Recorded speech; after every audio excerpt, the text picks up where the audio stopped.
بسم الله الرحمن الرحيم وبه نستعين ثم الصلاة والسلام على سيدنا ونبينا أبي القاسم المصطفى محمد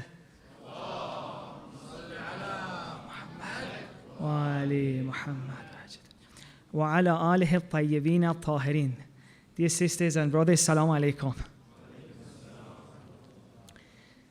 Thank you so much again for coming or watching from home. It means the world to me. I really appreciate it.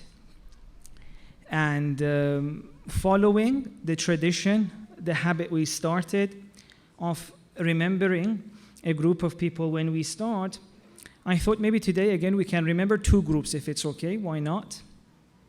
The first, let's remember all the people who are in hospital right now, going through their treatment or dealing with an illness, and inshallah pray for their speedy recovery. And so if it's okay, let's join me in reciting the salawat for everyone who is in hospital right now.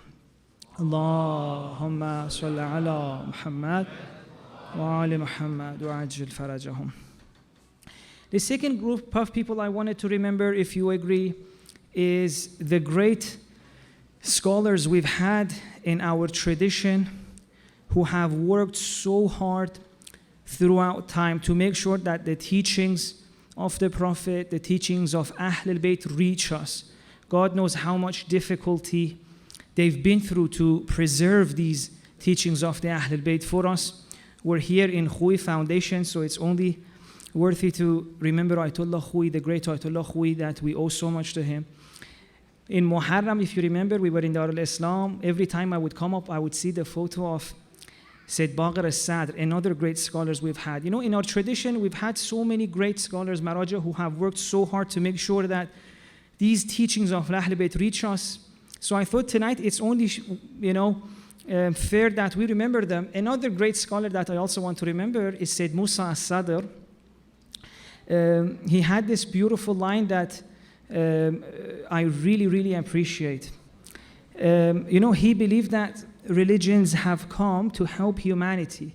Religions have come to help humanity find their way to God, to live better lives. And he spent his whole life trying to help people either in guidance or even in their life to make sure that everyone lives with dignity.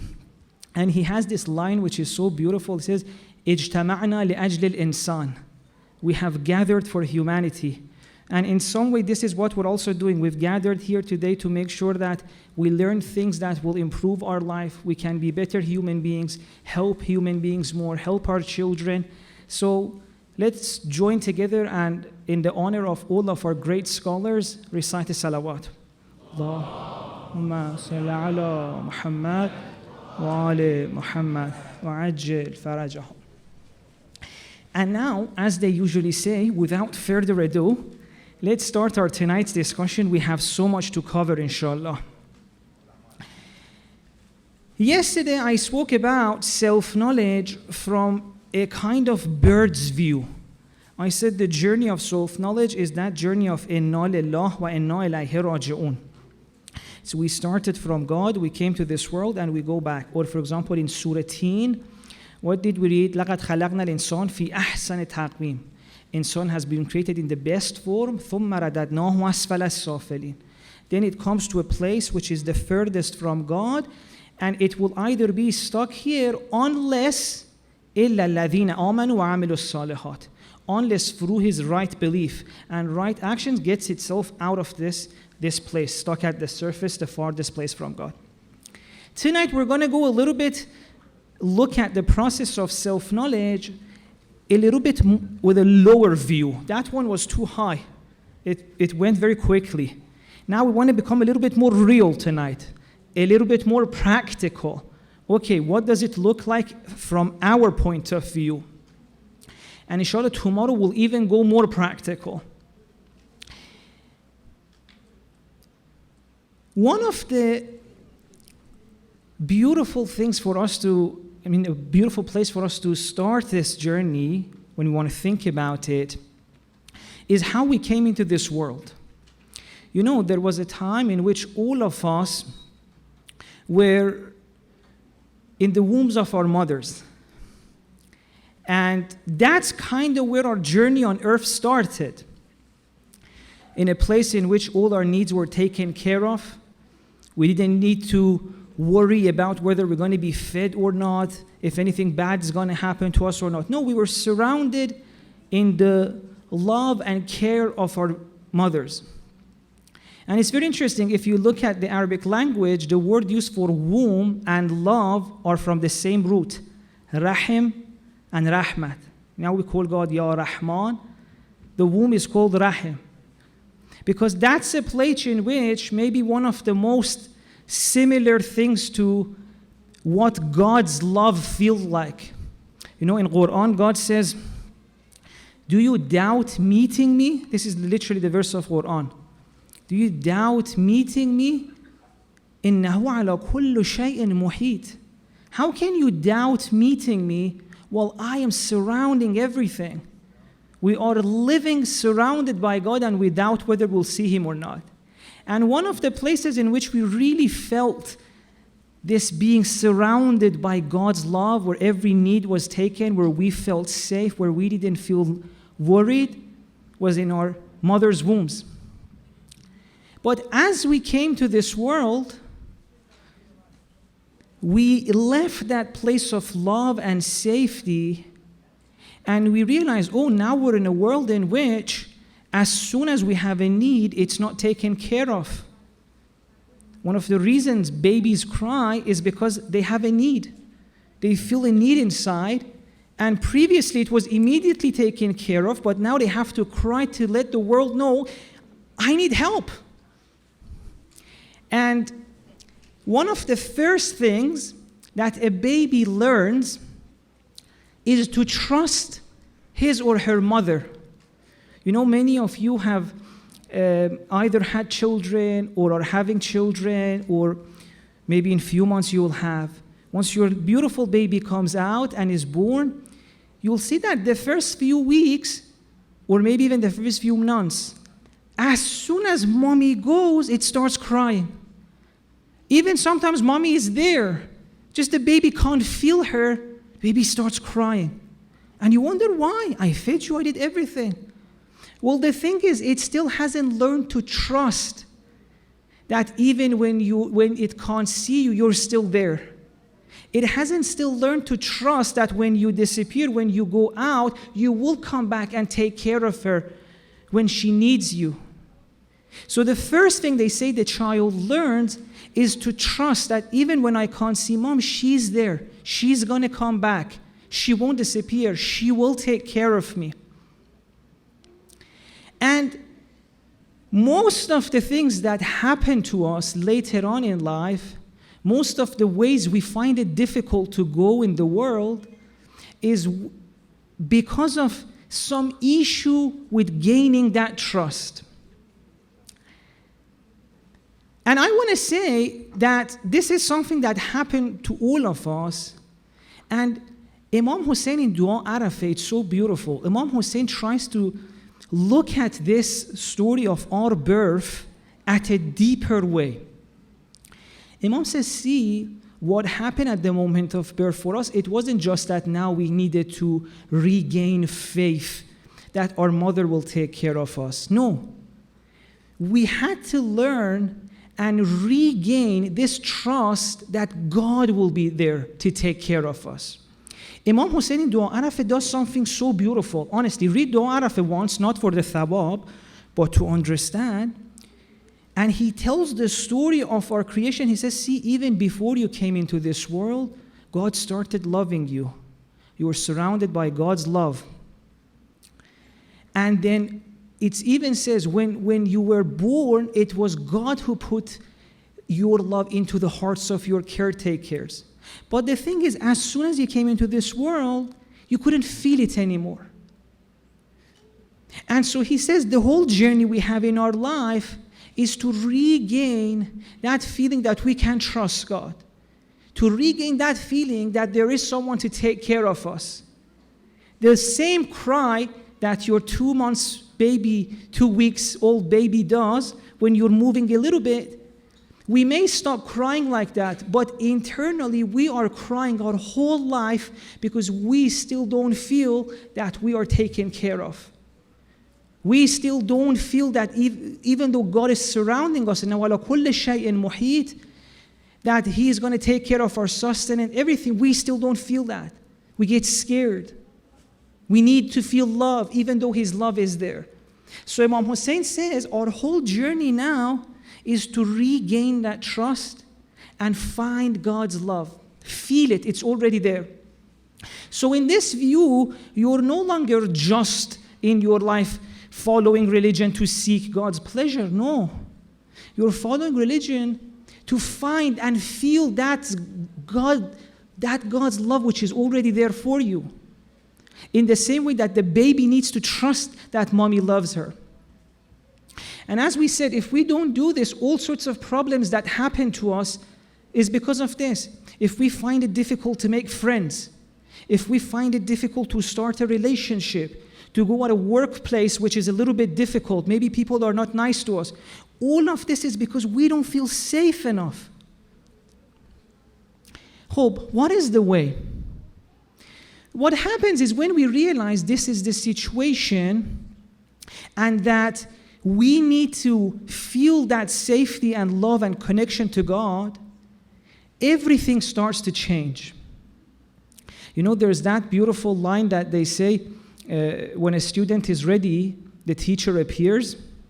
And I read in a book something even nicer. It says, when the student is ready, teachers appear everywhere. Everywhere you look, you see someone teaching you. And this creates an inner change inside. If before this point, by the way, I'm not saying just by hearing this will happen to you. Oh, no. Inshallah, this is a process that we have to go through. But the first stage of the process is this. If before this we said, for example, you know what, I am upset because my wife is not paying attention to me, or I'm upset because I don't have a wife, or I'm upset because my wife said this to me, my boss said this to me, I'm upset because I look this way, I'm upset because of this, I'm upset because of that, then you realize, no, all of these were teachers to tell you something. You're not upset because that person didn't pay attention to you. You're upset because you want to feel loved. You wanted to get it from that person. Now that person is not giving you love. You feel upset. But ultimately, why are you upset? Because you wanted to feel loved. You wanted to feel respected. You wanted to feel safe.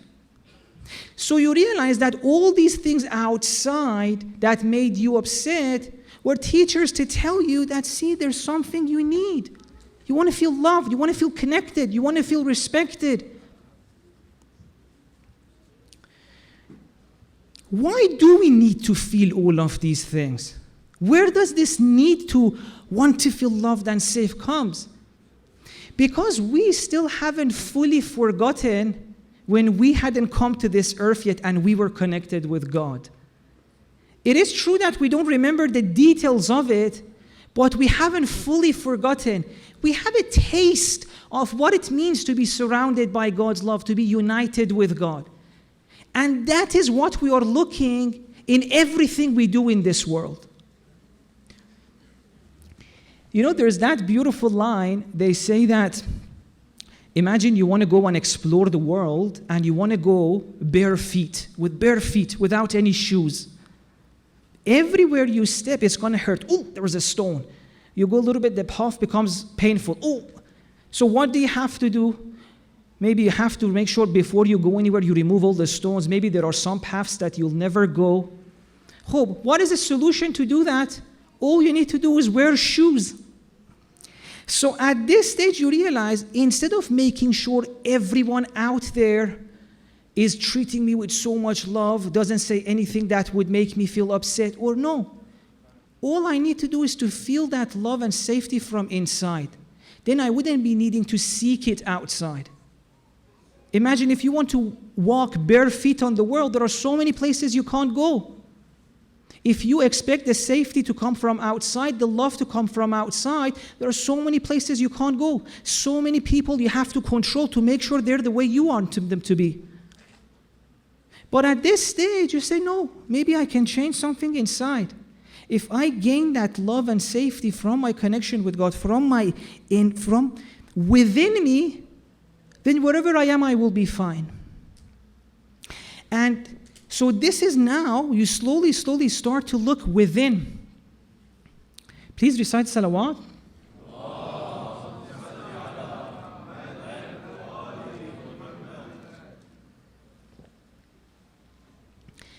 As you do this, by the way, inshallah, later on we'll speak about tomorrow maybe, that how to do these, and like this takes time. I'm not saying like tonight this is going to happen. We're just going through the stages. As you do this, slowly you become more in touch with yourself. Because see, before this stage, all your attention was outside. I'm upset because this person treated me this way, so in order to fix it, I need to fix them, do this. Our whole attention was outside, with forgotten inside. So now slowly, we become more in touch with ourselves. We learn, for example, that inside us there's such a world. If before this, for example, we just felt low, we just felt sad, and we didn't know what that exactly means, now things become more clear for us. Okay, am I sad? Am I angry? Am I experiencing sorrow? Am I regretting that I maybe missed some opportunities? Which one is it? Right now we just say I'm sad. Okay, which one of this is? Things become more clear for you. Another thing that happens is that you realize, oh, it seems like I have certain view of myself, a fixed self-image that maybe it's okay to change. What do I mean by that? At some point in our life, all of us, we form a view of ourselves and we feel like that is who we are. And everything that doesn't match this rigid, rehearsed self-image, we ignore it. We can't see it. For example, if a man thinks that, oh, I'm a strong person and strong means that I should never cry, whenever he feels like he has to cry or he feels like he needs to show a little bit vulnerability, because that doesn't match his self-image, he ignores that. He literally ignores parts of himself because it doesn't match the self-image he has created. Or how many of us, we have this self-image that I'm not worthy enough, I'm not worthy of love, I'm not lovable. And even when people love us, even when people show love to us, because it's not part of self-image, it never changes us. Maybe our family members will keep showing love to us, but then again tomorrow we're like, no, I'm not worthy of love. Because once you have a fixed self-image, you ignore all the things that do not match it. And not even consciously. No, this happens subconsciously. So slowly you realize that maybe these beliefs inside I have, maybe it's these that are not helping me. Maybe this belief I have that I'm not worthy of love. Maybe this belief I have that I cannot handle life. Maybe this belief I have that I will never be happy.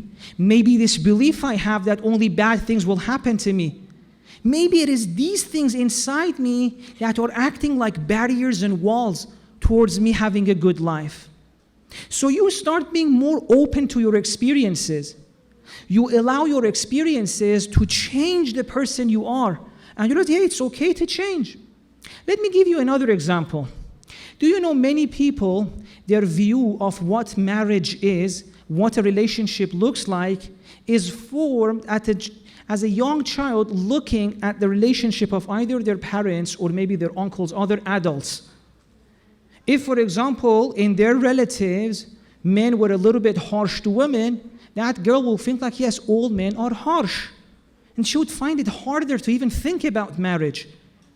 She may not even know how subtly this was formed in her head. Yet, yes, men are harsh. A rigid image of what the world is like based on childhood experiences. But at this stage, you become open. You realize that, no, hang on a second. No, there's that couple among our relatives. The guy is not harsh. So slowly, you allow that to come and change your worldview. Well, maybe marriage is something I could consider. Maybe all men are not harsh. Maybe marriage is not all about power games. No, maybe it could be about love, about understanding. So the person becomes open to new experiences. As you open up, as you try to take on life and receive life, not based on your previous understandings, not based on these boxes that you were putting everything in. Oh, men are like this, fathers are like this, I am like this. You start to open up and experience the reality of the world. Another thing that happens is that you start encountering something inside yourself. See, before this, many of us were even scared to think about, what am I going to find when I look inside? What if I become so scared of what I find there? What if I'm full of hate? What if I'm full of resentment? But then you slowly realize that no. Yes, there's a part of you that maybe is carrying hate. Yes, maybe there's a part of you that has resentments.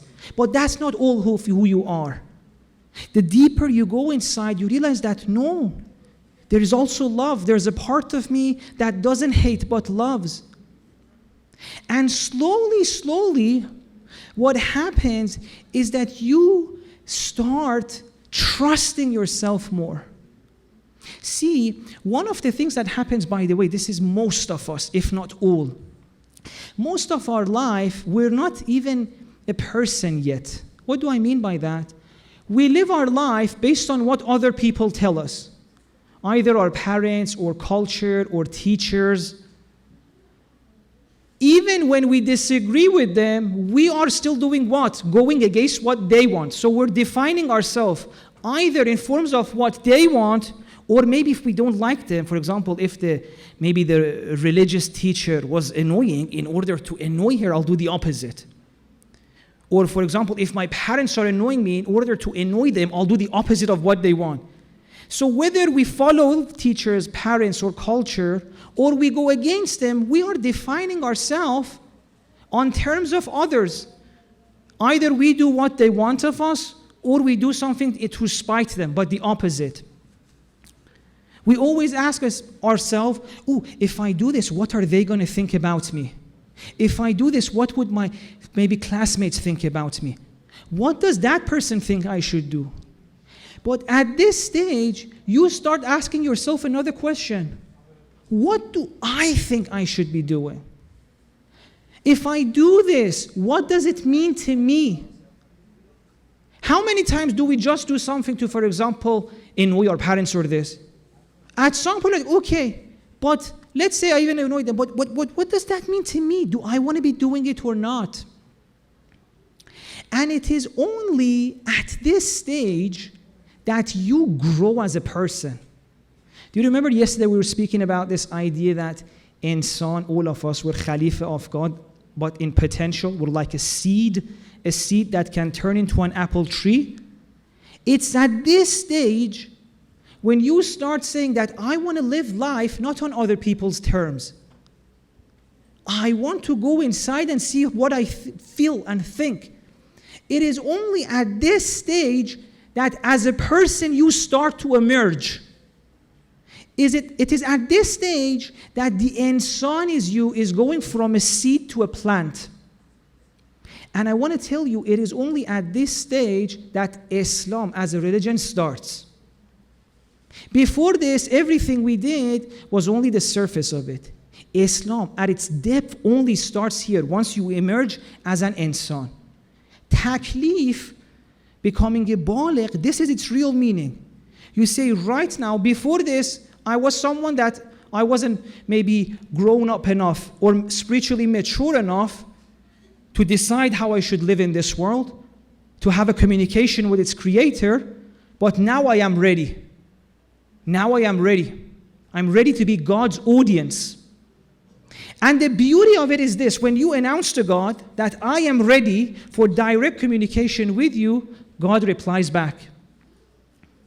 And you start seeing that within you, the thing that a lot of us call fitra, within you, there is a place in which it gives you guidance. It tells you what's the right thing to do. If before this, let's say you wanted to go meet new people, and you had to ask others, by the way, for example, I'm going here, what should I say? In every situation, you had to check with others what to do. And if you were doing something new, you were always scared. What should I do? Now you see that, no, You trust the being that you are. I can handle it. I will go, I will meet that situation, and I will trust that within me, and answers will come on how to deal with that and elevate that situation. I'm competent enough, and I can do it. And it is at this stage that you emerge as a person. You're acting in the world not as a potential insan, as an actualized insan. And as I said, slowly you realize what was Islam. Islam wasn't a series of fixed answers that you had to memorize. Islam was about a way of being in the world. What is that way? What is Islam actually representing? Well, we have in the Quran. It's a journey of seeking the truth and acting upon it. And a lot of the times, where does this truth come to? In addition to the guidance and the teachings of the Prophet, but how many ahadith we have that they say in the same way that God sends prophet outside, you have even prophets inside. It means that God will speak to you directly. Imam Hussein in Dua Arafah mentions a very beautiful line. He says, وَأَوْجَبْتَ عَلَيَّ حُجَّتَكَ بِأَنْ أَلْهَمْتَنِي مَعْرِفَتَكَ. This is Imam Hussein alayhi salam. He says, God, the thing, for example, on the Day of Judgment, let's say, this is not that deep, but let's say on the Day of Judgment, if God tells you, for example, Jawad, why didn't you live a good life? Jawad, why did you make a mistake? Right? Then we're like, God, masalan, I didn't know. God wouldn't say that I sent you religions. Why didn't you act according to them? Imam Hussein says, no, God will tell you something else. Didn't I inside you made you feel when something was wrong? Do you see the difference? Imam Hussein says God's ultimate hujjah upon us is that direct communication, that fitrah. That's even how we choose our religion. We study different religion and we see, this one matches more with my fitrah. It makes more sense. Imam Hussein says, وَأَوْجَبْتَ عَلَيَّ حُجَّتَكَ بِأَنْ أَلْهَمْتَنِي مَعْرِفَتَكَ. So on the Day of Judgment, God will tell you, see, before you were breaking her heart, didn't you feel inside that's not a nice thing to do? That inner direct communication with God. And Imam Hussein in Dua Arafah mentions 5 ways in which God speaks to every human being. Either through a feeling or maybe through an event in their life. Well, we've spoken about Dua Arafah before, you can refer there. But at this stage, you realize that, Islam is a journey of seeking the truth and acting upon it. And a lot of the times, the truth comes inside. And God says, if you act according to the truth that you feel, the truth that you find inside yourself, الَّذِينَ جَاهَدُوا فِينَا لَنَهْدِيَنَّهُمْ سُبُلَنَا. Act according to what you feel it's right inside. I will show you the rest of the way. لَنَهْدِيَنَّهُمْ سُبُلَنَا. مَنْ عَمِلَ بِمَا عَلِمَ أَظْلَمَهُ اللَّهُ مَا لَمْ يَعْلَمْ, as the hadith says. Once you act according to that part of it which you know, God will teach you the rest. So at this stage, you realize that Islam is not something you can have once and have it for the rest of your life, like us. We think like we're Muslims and this is going to be there for the rest of our life. Islam says no. You can be Muslim 1 minute, next time leave it. How? Imagine you're in an argument. You're in an argument with your partner or with your child. Halfway through the argument, you realize, they were right. Actually, the mistake was your fault. A truth appeared to you. Do you accept that or not? Maybe it's so difficult to accept that you were wrong, so you continue fighting. Quran says, see, at that point you stop being a Muslim. Islam is actively seeking the truth and acting according to it. And that truth could be as simple as maybe in between you and your partner in an argument, or even with your children. Maybe your children want something and they're right, and you realize it halfway through the argument, but it's so difficult to accept daddy is wrong, so you still remain angry. Quran says, see, at that moment you stop being a Muslim. Because truth appeared to you, you ignored it. And this is why you see that in Quran, Islam is not just referred to people like us who call themselves Muslim. No, Islam was even used before our Prophet. In the story of the magicians of Fir'aun, what do they say? رَبَّنَا أَفْرِغْ عَلَيْنَا صَبْرًا وَتَوَفَّنَا مُسْلِمِينَ. The magicians of Fir'aun lived way before our Prophet, but still in the Quran, what are they asking God? God, give us patience, shower us with patience, وَتَوَفَّنَا مُسْلِمِينَ, and help us keep our Islam till the last moment of our life. What does that show you? Islam is not something you can be sure you will have for the rest of your life, because it's a difficult process. It's about every second of your life looking for what is right and acting according to it. And who among us can guarantee that they've done that? It's a very difficult thing. Well, in Quran, what do we have that verse? إِنَّ الَّذِينَ آمَنُوا وَالَّذِينَ. Let me read it for you from here so that I don't make a mistake. Surah Baqarah, verse 62. إِنَّ الَّذِينَ آمَنُوا وَالَّذِينَ هَادُوا وَالنَّصَارَى وَالصَّابِئِينَ مَنْ آمَنَ بِاللَّهِ وَالْيَوْمِ الْآخِرِ وَعَمِلَ صَالِحًا فَلَهُمْ أَجْرُهُمْ عِنْدَ رَبِّهِمْ وَلَا خَوْفٌ عَلَيْهِمْ وَلَا هُمْ يَحْزَنُونَ. What does God say in the Quran? The believers, Allah some translate this as, for example, Muslims. وَالَّذِينَ هَادُوا, people from Jewish faith. وَالنَّصَارَى, Christians. وَالصَّابِئِينَ, another group. مَنْ آمَنَ بِاللَّهِ, among them, among all of these, whether you call yourself Muslim, whether you call yourself Jewish, among them, the ones who believe in God, believe in the truth, because God is what? Al-Haq. لِيَتَبَيَّنَ لَهُمْ أَنَّهُ الْحَقِّ وَالْيَوْمِ الْآخِرِ, and they believe that there is more to this world, there's يَوْمُ الْآخِرَةِ وَعَمِلَ صَالِحًا, and they act according to the truth that they have found. فَلَهُمْ أَجْرُهُمْ عِنْدَ رَبِّهِمْ, they will have the reward with their Lord. وَلَا خَوْفٌ عَلَيْهِمْ وَلَا هُمْ يَحْزَنُونَ, they should fear not and they should grieve not. Allama Tabatabai, when he reaches this verse, he says that, see, God is trying to tell us, this is, by the way, Allama Tabatabai, volume 6 of Al-Mizan. He says, what is God trying to tell us is that, maybe you can call yourself whatever you want. You can call yourself Muslim. I don't care what you're calling yourself. I care about how you're acting in the world. What's the point of, for example, calling yourself a Muslim if you're not following the truth? If you're not seeking and acting upon it? Hala, of course, we need to also seek the truth and find it. If a person hasn't realized that Islam is the truth yet, Allah says if they're actively seeking for it on the Day of Judgment, God wouldn't tell them to try harder. If they tried their hardest, what could they do? And sometimes I see this, that people must say, by the way, people from other religions, will they go to heaven or not?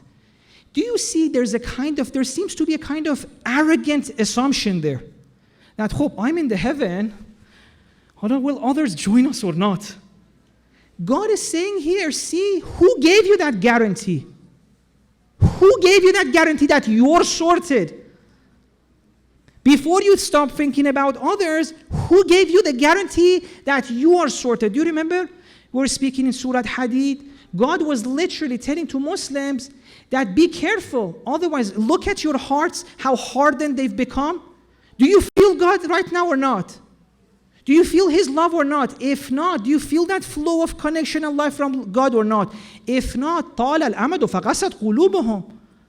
If that's not what you're feeling, well, wake up. You're in dire situation yourself before you worry about others. And I want to tell you that part of the reason a lot of people haven't, for example, seen the truth in the message of our Prophet, in the message of Ahlul Bayt, we are part of the reason for that. We have made the truth so distorted. We have lived in such way as Muslims, not everyone, and as Shias, that a lot of people may look at our actions and this option never become livable for them, which is what Imam Sadiq is saying.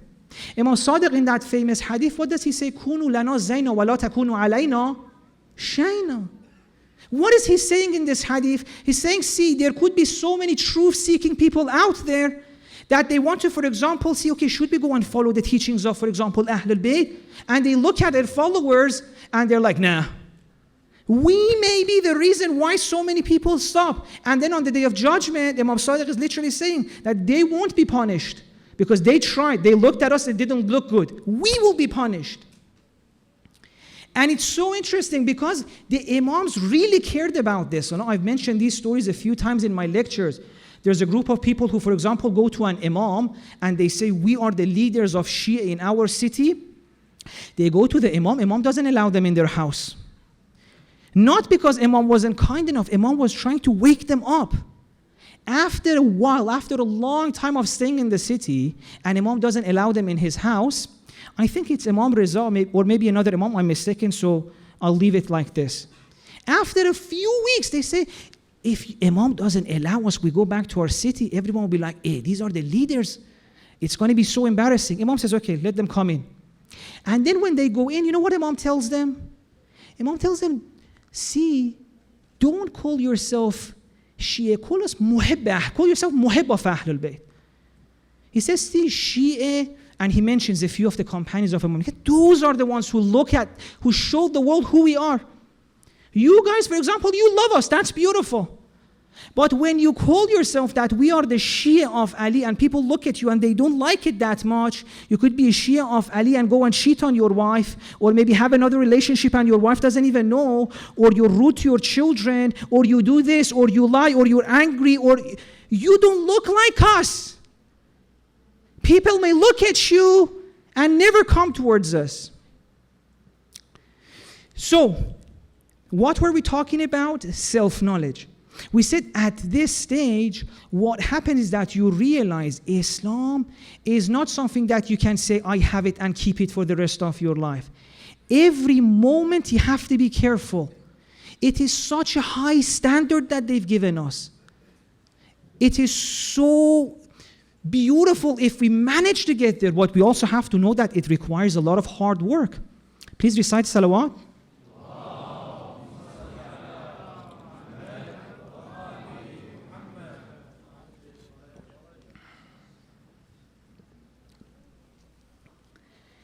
At this stage, another thing you realize in your journey of self-knowledge, in the same way that we said, Islam at this stage is not a fixed product.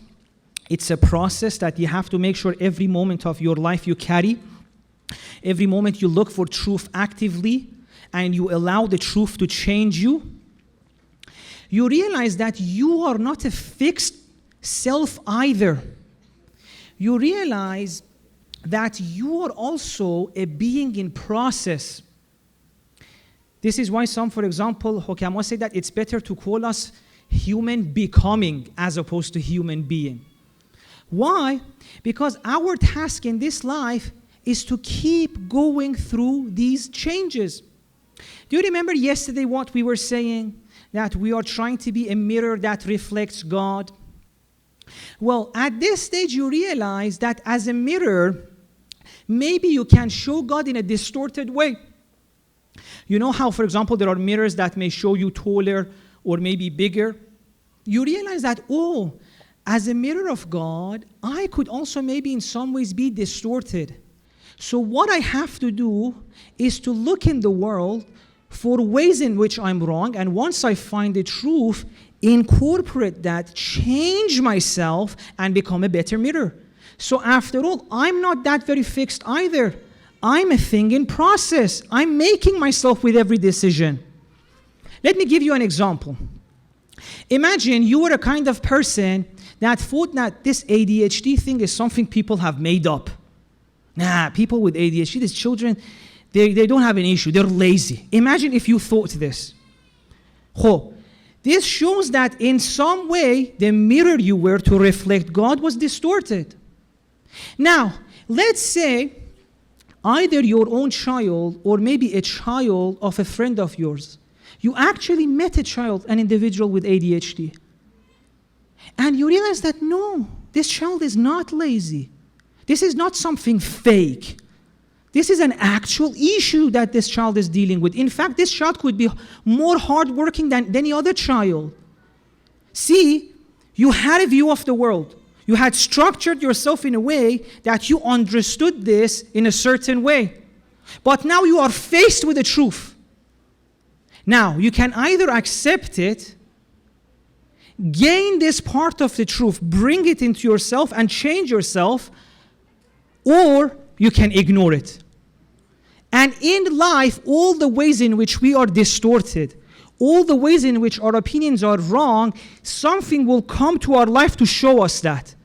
In the same way that maybe you yourself were blessed enough to have a child with ADHD, or maybe a friend of yours, and you met a beautiful individual like that yourself, and you saw how hardworking they are, that this is not at all about being with lazy, it's just the way the brain works. And we have to make sure we create an education that works for them. Once you realize this, you can decide whether I want to be a Muslim or not. If you want to be Muslim, you incorporate that truth inside, and as painful as it is to accept I was wrong all this time and I was judging people, you accept that and you change yourself. And you literally become a better mirror of God. Every time we encounter truth, we are restructuring ourselves. And I want to tell you even something more. Please recite salawat.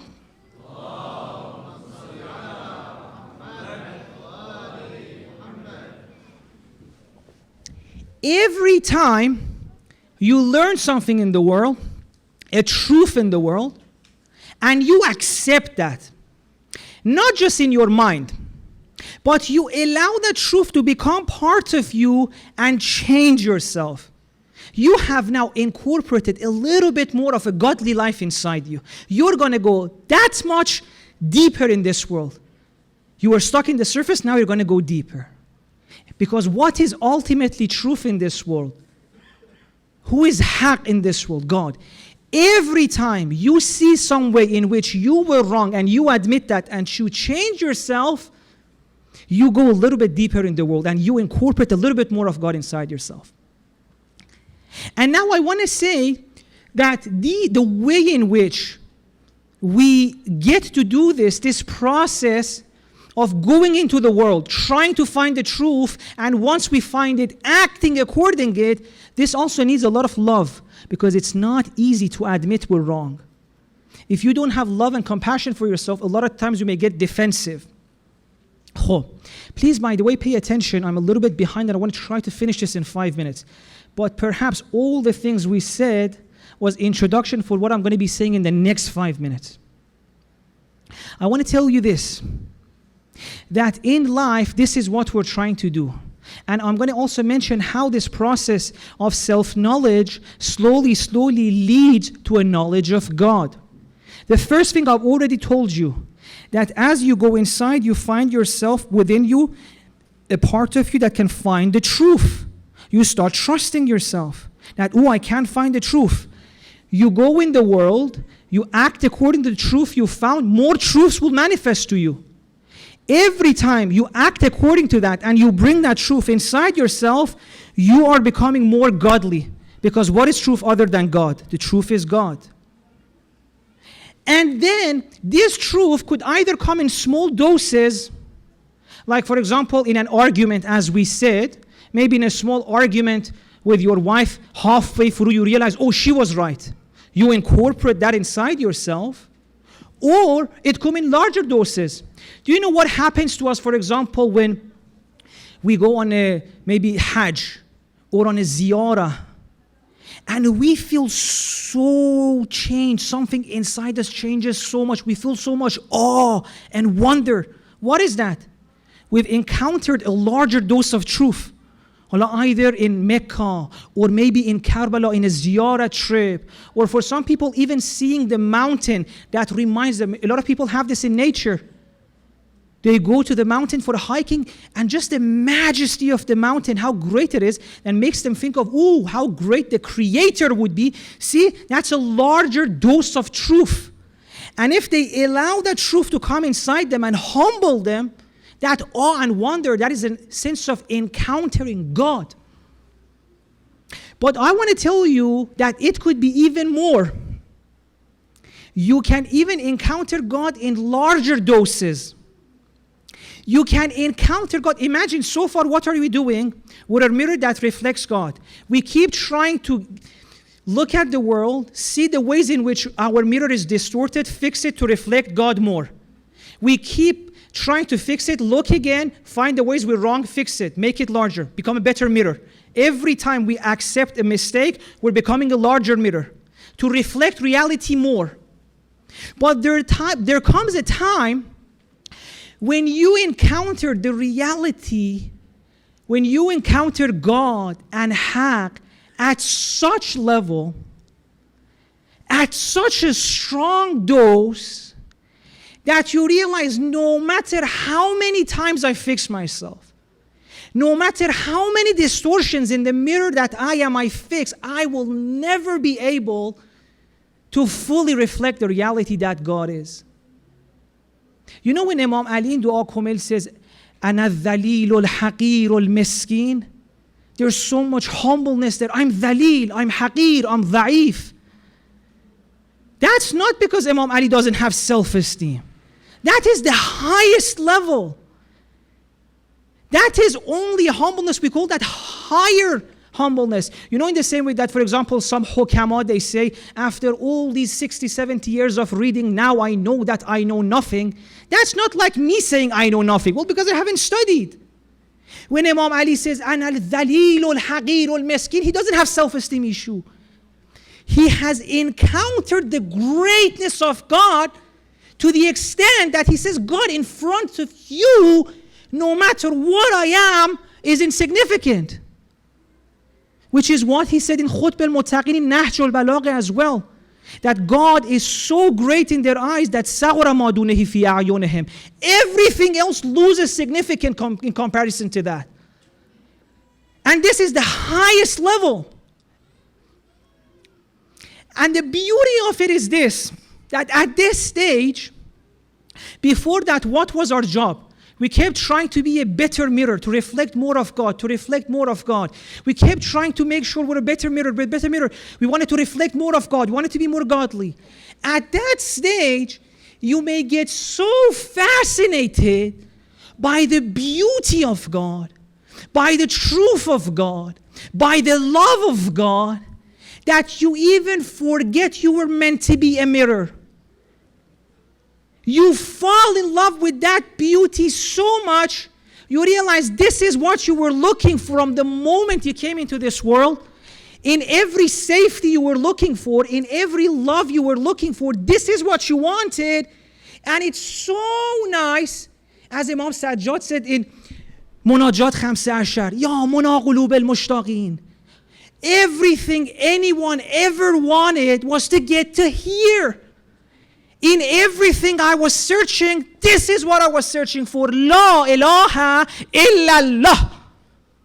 That thing which is meant to make you a Muslim is here. La ilaha. There is no desire. There is nothing to seek. There is nothing to worship other than God. All the things I wanted in my life, here they are. I was looking for you. I just didn't know. And at that point, you fall in love with this beauty so much, you even forget you exist. كُلُّ مَنْ عَلَيْهَا فَانٍ. Everyone on the face of this earth will disappear. وَيَبْقَى وَجْهُ رَبِّكَ ذُو الْجَلَالِ وَالْإِكْرَامِ. And nothing will remain apart from your God. ذُو الْجَلَالِ وَالْإِكْرَامِ. You fall in love with that reality so much that you may even forget you exist.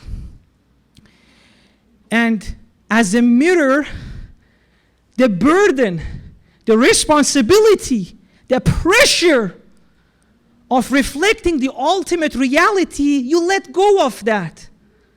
Because it was so difficult. You let go of that and you shatter. And I was thinking, how incredible is it that tonight we're going to be remembering an individual who not only reflected God and the Prophet in the most beautiful way, but it was a mirror of God that was shattered. Irban irba. Tonight, let's join together and through the beautiful recitations of Mullah Nuruddin al-Qadhimi, remember Ali Akbar tonight. Please recite the salawat.